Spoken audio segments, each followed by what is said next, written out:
Hola, ens trobem en el tercer dia del Tridu Pasqual després d'haver acompanyat Jesús en el Sant Sopar, en la Passió i Mort en Creu. Avui celebrem la Resurrecció.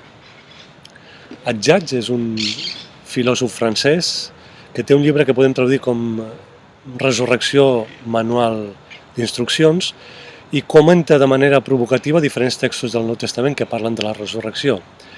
I comentant la cita de Sant Pau que diu: si el Crist no ha ressuscitat, és buit de la nostra predicació i és inútil la vostra fe, diu, això és una paradoxa en el cristianisme, perquè les persones normals, el seu testament és vàlid quan la persona és morta i ben morta. En canvi, per als cristians, el testament, el seguir Jesús, té sentit quan Jesús és viu i ben viu, que és el que celebrem avui amb la resurrecció.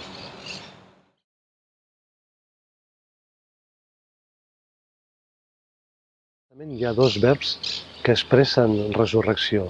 És el verb despertar i aixecar. Quina bona coincidència amb el lema pastoral d'enguany, desperta't. És com si ens diguessin ressuscita, sigues viu.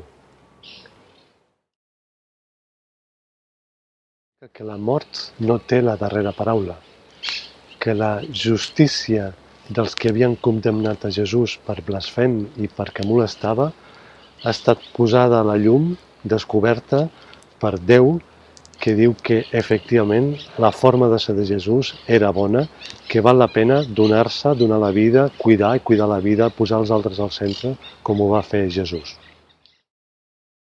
Doncs no ho sabem. Sant Pau utilitza una imatge, la de la llavor, que mor i després dona lloc a una planta, que és un ésser nou, diferent, diu ell, nosaltres veiem una continuïtat. En tot cas, és una imatge que ens és interessant, perquè justament celebrem la resurrecció a la primavera, la primera lluna plena de primavera. Per què? Perquè la primavera és per nosaltres signe de vida, aquesta vida que esclata, que sembla que estava apaivagada, mig morta a l'hivern i ressorgeix en plena.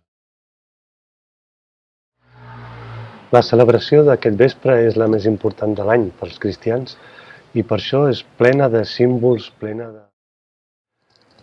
La paraula de Déu avui fa un recorregut per tota la història de la humanitat, des de la creació fins a poder exclamar el Crist un cop ressuscitat, ja no mor més, la mort no té cap poder sobre ell. I també a l'Evangeli de Marc sentim com les tres dones escolten aquesta paraula: no tingueu por, busqueu el crucificat, ha ressuscitat, no hi és. Aneu a dir, i les tres dones esdevenen apòstols dels apòstols. Quin fort simbolisme avui d'aquest rol, aquesta importància de la figura femenina com a transmissora de la resurrecció del Crist. L'aigua és un símbol fort de la vida, de renovació, de neteja, d'estar assedegats d'alguna cosa, del nostre propi baptisme. El ciri pasqual que representa el Crist ressuscitat, enmig de les tenebres, enmig de la fosca, surt aquesta petita llum que es va eixamplant, que es va fent il·luminant la nostra pròpia vida.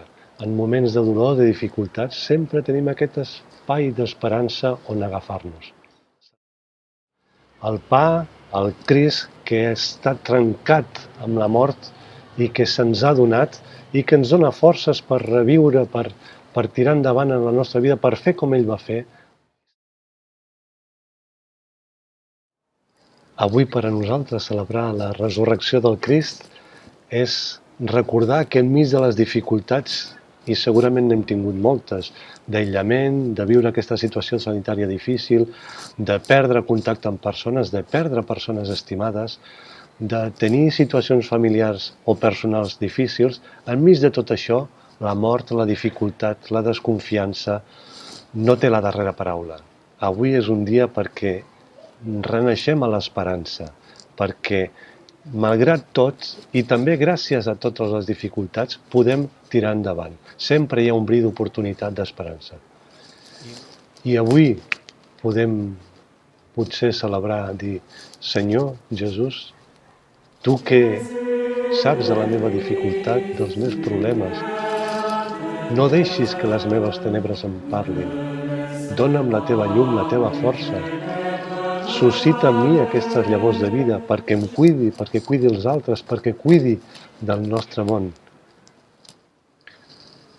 Avui, en definitiva, podem repassar la nostra vida com el poble d'Israel, des que tinguem coneixença fins ara, repassar-la i fer-ho amb una mirada d'esperança, a les dificultats, en els moments de joia, de foscor. Puc comptar amb la presència d'algú que em sosté, que manté la meva esperança.